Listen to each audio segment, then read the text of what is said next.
Hello everyone, my name is Michael Brooks. I'm the Vice Chairman of the Sullivan County Legislature. Thank you once again for joining us April 16th for this town hall meeting. Our Chairman, Rob Doherty, and the rest of the Sullivan County legislators thank everyone who has been maintaining their social distance, washing their hands, and doing everything that's been stated multiple times before, because the quicker we do those types of things and maintain doing those things, the quicker that we will get beyond this coronavirus pandemic. And with that, today we have Nancy McGraw, our Director of Public Health, Josh Potosek, our County Manager, and via a video later on today, we're going to have our Medical Director, Bruce Ellswig, address everyone. So with that being said, we're going to go to our first question, which is for Nancy. What are the latest figures, confirmed cases, people currently hospitalized, people currently recovered, people who have died, and how many tested? Good afternoon. We have put up an updated dashboard for you, and as you can see, these numbers continue to climb every day. We get lab results twice a day, in the morning and in the evening. We're currently up to 465 confirmed cases. That's an increase of just under 30. Unfortunately, we have another death. We're up to 11 deaths. And I want to reinforce that most of those deaths, I believe 8 of those 11 occurred in the hospital, but we do have some residents who passed away who were positive in other locations, some at home, some in other facilities. As of yesterday, a total of 2,089 people have been tested from Sullivan County, and there's about a 20% positivity rate. That's pretty high in comparison to other counties our size. We have 377 individuals who are now recovered and off of isolation and quarantine. So if you look at the graph, that is also increasing, which is positive news. Almost all of those people who were tested positive have now recovered. And only about 88 people are still on isolation or quarantine in terms of those positive tests. So that's good news. However, we want to reinforce the importance of staying home if you are on an isolation and quarantine order. It's very important that you don't go out into the community. People can be symptom-free and still transmit the virus, and that's what we're trying to reinforce for everybody's health and safety until we get beyond this. Thank you, Nancy. Next question is also for Nancy. The number of cases out of isolation and recovery is growing very quickly. Is this just people that tested positive that are now recovered? Or is it also people on quarantine based on exposure but not tested? And how does the county monitor this? So some of the things that our staff are doing is a regular phone calls and monitoring of everyone who's on isolation and quarantine. Individuals who are on isolation have tested positive and are experiencing symptoms and sick. Individuals who are in quarantine may or may not have tested positive. They are not in our numbers in terms of the confirmed cases unless they have definitely tested positive. Those on quarantine may be experiencing symptoms, but the important thing to understand is that if someone is on quarantine, it's because we have confirmation that they've been exposed to a positive case or they were in close proximity to someone who tested positive. They may not necessarily be experiencing symptoms, but during that 14-day quarantine period, they can develop symptoms and become carriers and transmit that virus.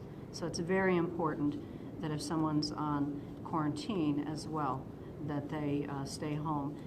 There are slightly different guidances from the state health department in terms of essential workers and healthcare workers. We will not ask anybody to work who is symptomatic if they are on quarantine. They are told to stay home. So the guidance for healthcare workers and essential workers to return to work after 7 days is only under certain circumstances, depending on where they work, and with a mask and following all precautions, and only if they are asymptomatic, for the full protection of both employers and the community as well as themselves. Thank you, Nancy. Next question is for you as well, along that same thought process. How many people have actually recovered to date, not just off isolation? While the highest risk individuals are the elderly and those with pre-existing conditions, we are seeing in Sullivan County confirmed cases, and those who have passed away have had underlying conditions such as diabetes, hypertension, COPD, and other respiratory illnesses. Those are individuals who are at highest risk. We have individuals who have passed away who are between 30 and 40, 40 and 50, 50 and 60, and 70 and above. So it's very important that people understand it's not just being elderly that puts you in a high-risk category. It is your exposure to a confirmed case as well as your underlying health conditions. Thank you. Next question, Nancy. What are the demographics of the residents who have passed away? Are they fitting the profile of elderly, pre-existing conditions, etc.? I think I think you just answered that. Yep. Okay, next is for Josh.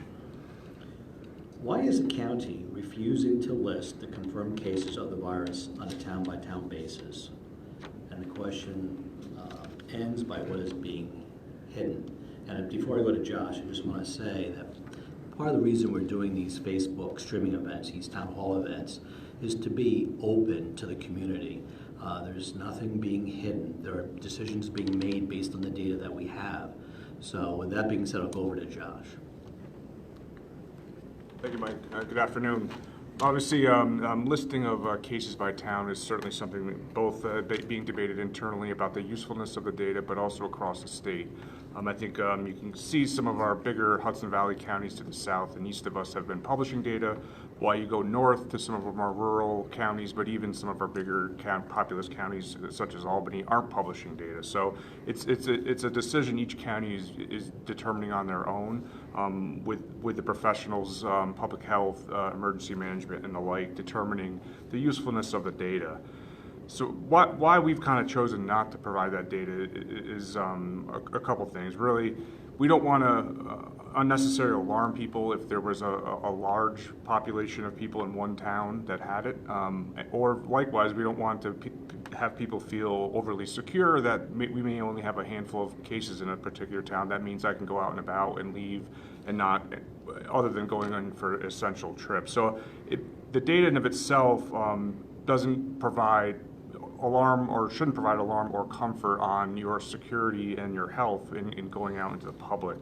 So I think that's one of the main reasons that why we chose not to publish the data at this time. We continually look at that, converse with the legislature about whether it warrants to have been released, and it's something in the future, depending on if we feel the data has some value, may. But at this point, we still feel, as we have the past several weeks, that the data in of itself isn't useful, and in some respects too. I mean, with limited testing just across the country and the state, having limited cases in one town just may be a reflection of that there's not a lot of people in that town being tested. So they could be walking around contagious, just not have being tested. So I think there's a myriad of factors that go into this, and it's not an easy decision to make, and it's not that we're hiding or deliberately hiding things. We just don't feel at the time the data in itself provides our residents comfort either way, that they're in a more dangerous location or a more safe location. Thank you, Josh. Next question is to you as well. Is there anything the county can do to enforce the stay-at-home guidance and limit trips to essential only? Two avenues to answer this question, really. So from the public health perspective, if we have someone on isolation or quarantine, obviously public health nurses are continually making phone calls to monitor the situation, to check on the condition of the patient, and to also determine if they're staying in their house and if they need anything. For those that are on quarantine or isolation, it'd be virtually impossible to enforce a stay-at-home order with what limited law enforcement we have in this community. It really comes down to each of us being a good neighbor and taking care of our fellow citizens and humans, and not putting strain on our healthcare system. So I think that's really it becomes a personal and a humane issue that we all have to take seriously as citizens of this county. But if you are seeing large gatherings, obviously you can call your local PD or the New York State Pause hotline at 833-789-0470 if you're seeing an imminent issue that sees large gatherings. What's that number again? It's 833-789-0470. Thanks, Josh. Next question to you as well. Can snowbirds, in quotes, travel home to Sullivan County? Well, obviously, as we've discussed in several of these town halls, there's no travel restriction in place in New York. So certainly snowbirds can travel to their residence or primary residence or secondary residence if they're coming from our more warmer climate states down south. Obviously, like anyone else, we'd recommend social distancing on their trip up to New York State, to Sullivan County, and also not sheltering in place, but staying at home as much as possible and only going out for essential trips. Obviously, snowbirds, just by their very nature, are, speaking to Nancy, some of the demographics are some of our more elderly populations, so they need to be extra careful on their interactions and their social interactions. So, but like anyone else here that's of that age category, same recommendations once they're here, ensure they're kind of, again, being that a good neighbor and staying home as much as possible. Thank you, Josh. The next question goes to Nancy. Will seasonal residences be allowed to open this summer? How will that affect our hospital capacity for year-round residents? What will happen if the coronavirus rips through a camp or two or three or more? Can social distancing really be practiced within a camp? So there are different types of seasonal residences, and I think this question is really referring to camps. And there's different types of camps. As we found out last summer with the measles outbreak, there are certain types of camps who are regulated by the State Health Department. Those include temporary residences called TRs, and those also include some bungalows, but not all. It depends on whether they have permits for a daycare or a pool or another type of congregate facility issued by the district office, which is part of the New York State Department of Health. Other camps include children's summer camps, and those are also permitted by the State Health Department in this county, as opposed to the Public Health Department. We have repeatedly asked the state to delay issuing permits. We've described our situation here in this county in terms of the increase in the population during the summer. We have still not gotten an answer on that. We will continue to submit our concerns and requests to the state. We do have an emergency order that was issued earlier this week by the county manager to everybody who's on isolation and quarantine. And we have issued a letter along with that order to all of our healthcare providers in the county to reinforce consistent messaging about the importance of isolation and quarantine. One of the concerns that we do have, that everyone has, is to protect our capacity of our hospital and our healthcare workers. So should we see a great increase in population, obviously we would have those concerns about increasing numbers of sick people as long as we have ongoing community transmission. So everything we're doing now is to protect everyone currently as well as any additional visitors. We have reinforced the importance of the governor's executive order, which indicates that no one is able to congregate in large numbers, and in effect that really prevents any camps from opening at this point in time. So there is currently that in effect right now. Okay, and our last question today is for Nancy. Why doesn't Sullivan County yet have drive-through testing? Our positive numbers are rising, And that would change if more people were tested. Initially, when drive-through testing sites were being set up around the state, we had requested those resources for our own county. As this has evolved and we've seen expanded capacity with our area healthcare providers in doing more tests and more testing, we may not need that resource available right now. We're still continuing to ask for resources for additional testing through the Office of Emergency Management. As recently as yesterday and the day before, weekly, we continue to request those resources. They are very limited statewide and on the federal level, as you know. We have compiled a list of all area healthcare providers in the county who have opened their doors to individuals who are experiencing symptoms and who have risk factors and want to be tested. There's still a screening process that's required, and some of those providers initially were only accepting their own patients, and now they are accepting individuals from the community who are not necessarily established as patients. So that resource is increasing, and that's also why you're seeing a higher number of people getting tested from Sullivan County. The drive-through testing sites are mostly managed by the state health department, and they are resource intensive and really require that we have a high number of test kits available to us. So we're currently in the planning stages of doing that, but it may not become necessary for us to do that if our healthcare providers are able to continue to get additional testing resources. So we have that compiled list, and we will be posting that on our website. We've also already emailed it and distributed it to many community organizations and community members. So we have that available.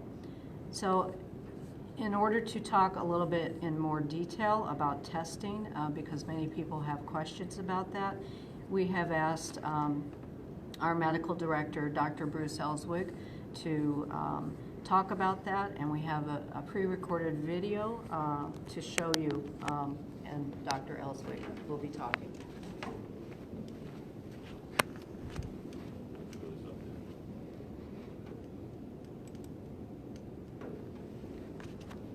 Whoops.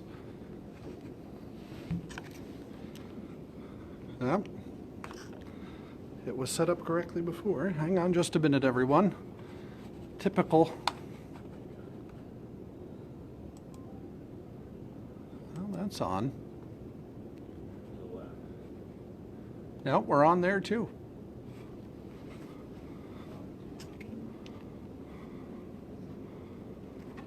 All right, hang on everybody while we try to figure out the sound here. We tested it ahead of time and it did work.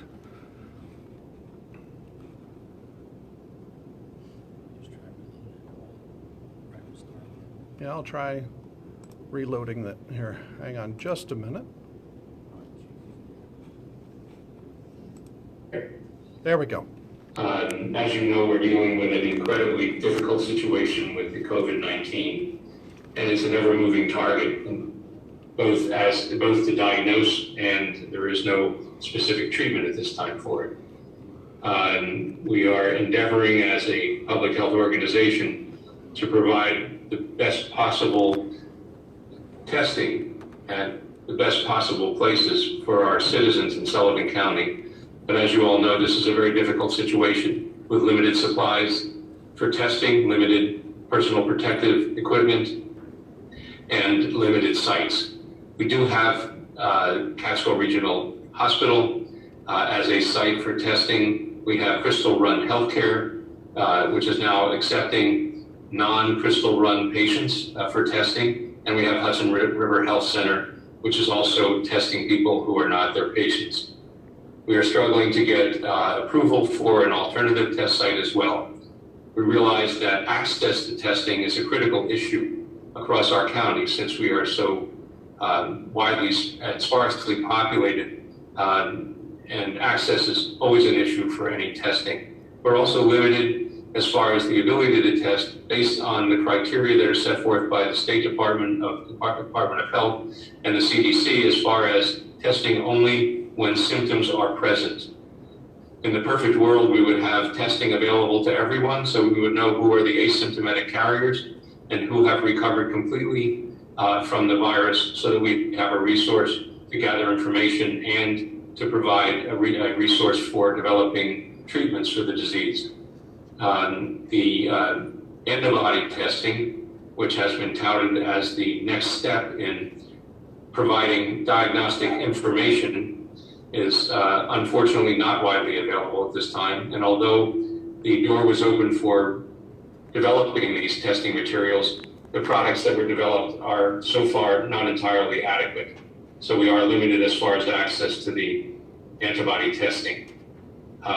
We're still limited to those testing materials that are provided by the nasopharyngeal swabs, and the turnaround time, fortunately, has improved since our local resources now can provide the testing and do the testing in their own laboratories, so that we're not strapped as we were weeks ago with a 7 to 10 and sometimes 14-day turnover for the results of the testing.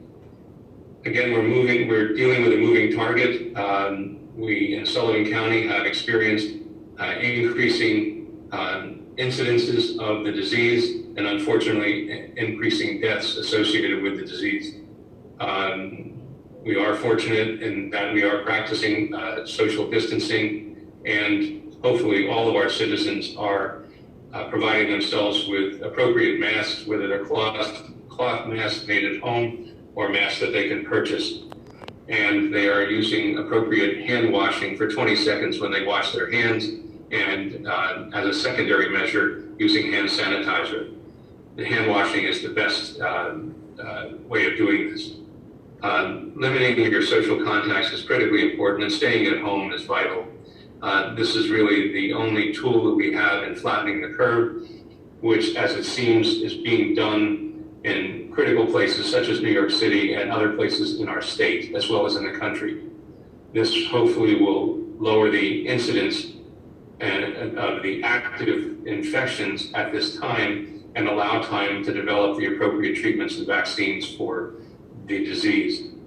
Unfortunately, vaccine production and testing takes time. I understand that the human testing has begun with certain vaccine products at this time, but they're not ready for prime time at this time.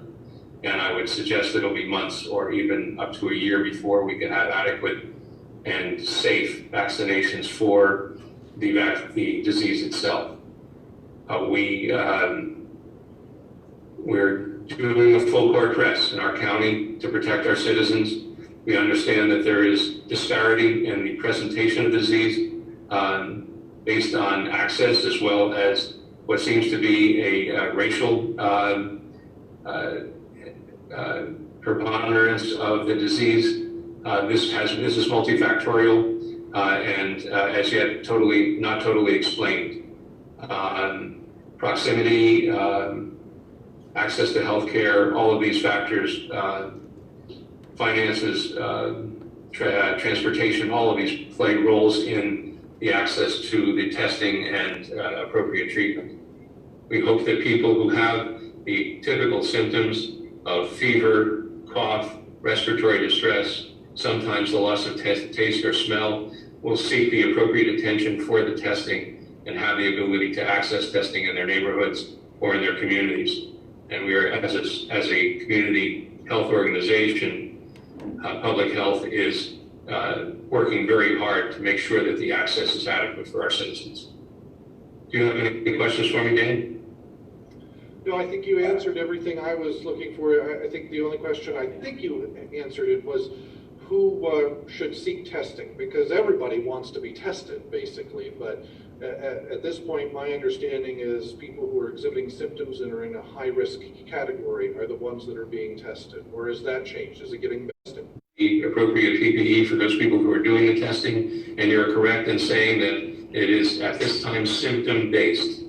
It would be a perfect testing of community members who want to be tested would be nice, but This was a promise that was made and can't be kept because we don't have the materials to do it. So we are limited as to the recommendation by the CDC and the State Department of Health as far as testing those people who present with symptoms and making sure those people are cared for well, and making sure that they're quarantined, because quarantine is the best way to prevent spread. And also we are utilizing our personnel to reach out to the potential contacts who were exposed to those people who were diagnosed with COVID-19, so that as they develop symptoms, they can be appropriately tested. Again, in the perfect world, anyone who had a contact with a person who was diagnosed with COVID would be tested, but we don't have the resources to do that. And it would be my prayer that we would get that as soon as possible, but I don't think that's forthcoming in the immediate future. The resources just aren't there. And we look to the state to help us. The state is overwhelmed, and we have the government of our state has been right in the forefront of being aggressive to both treat the disease, to make available appropriate materials, and to advocate for all of us to get the necessary medical equipment to treat those people who are critically ill. So our state has really been doing a terrific job. We need more, and we need it today, but we will be as patient as we can be in order to treat the people that we serve in our county.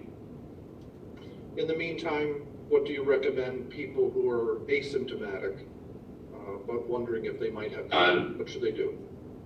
Stay at home, take your temperature, watch for symptoms, avoid contact with other people, use your mask, wash your hands, and just be prepared.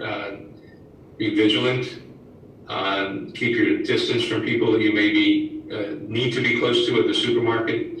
Using that 6-foot distance may not be perfect, but it's better than any kind of close contact.